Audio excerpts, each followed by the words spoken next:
কদিন আগে বলেছিলাম যে আমার শরীরটা খুব খারাপ। তোমরা অনেকেই জিজ্ঞেস করছো, অন্যান্য কমেন্টে জিজ্ঞেস করছো যে তোমার কি হয়েছে কি হয়েছে। চোখের মাথাটা আরো একটু বেশি করে খেয়েছি তো তার জন্যই মানে আর কি অল টাইম মাথার যন্ত্রণা। চশমা পরি না, চশমায় যথেষ্ট পাওয়ার প্লাস মাইনাস দুটোই, একদমই পড়া হয় না।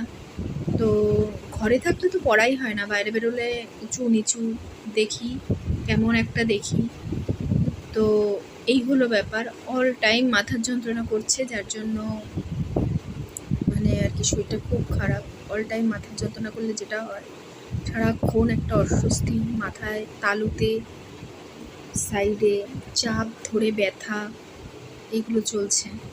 তো খুব তাড়াতাড়ি আবার ডাক্তার দেখাতে যাব। ডাক্তার দেখিয়ে এবার কতবারই ডাক্তার বারবার বলে দিয়েছে অল টাইম চশমা পরতে, কিন্তু যেহেতু পড়া হচ্ছে না, ঘরে থাকলে কোনো পড়াই হয় না।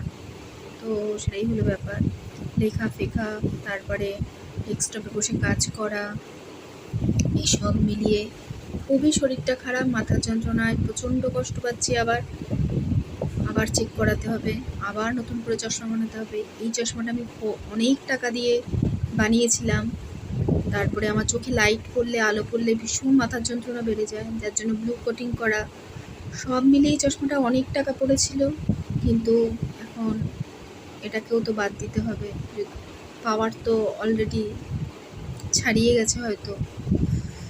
এই হলো ব্যাপার, খুব শিগগিরই ডাক্তারের কাছে যেতে হবে।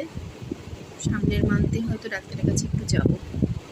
তো ডাক্তার দেখালেই হয়তো আবার চশমা নিলে ঠিক হয়ে যাবে, যেটা আগে হচ্ছিল, আগে হতো, সেটা আবার ঠিকঠাক হবে। এবার আশা করি চশমাটা রেগুলার ইউজ করবো। বাইরে বেরোলে আমি অল টাইম পড়ি, কিন্তু ঘরের মধ্যে থাকলে পড়তে পারি না, পড়তে ইচ্ছে হয় না, এরকম একটা ব্যাপার।